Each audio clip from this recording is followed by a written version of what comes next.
সকলের আজকের বিনম্র নিবেদন। ছোটদের পরিবেশনায় থাকবে সহজ পাঠ ও শিশু ভোলানাথের নির্বাচিত কবিতা, বড়দের পরিবেশনায় রবীন্দ্র নজরুলের গাথা প্রেম ও প্রার্থনা। শিশু মনের সরলতা থেকে জীবনবোধের গভীরতা, দুই কবির সৃষ্টির সেই অনন্য সৌন্দর্যকে আজ তুলে ধরার চেষ্টা করব।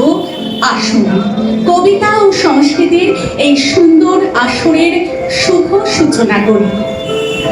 এক ছিল মোটা খেতো গাছ, গায়ে তার কালো কালো দাগ। বিহারাতে চেপে ঘরে ঢুকে আয়নাটা পড়েছে সম্মুখে। এক ছুটে পালালো বেহারা, বাঘ দেখে আপন চেহারা। গা গা করে ডেকে ওঠে রাগে, দেহ কেন ভরা কালো দাগে। ফেটি শালের মুঠো ধার ভাঙে, বাঘ এসে দাঁড়ালো সেখানে।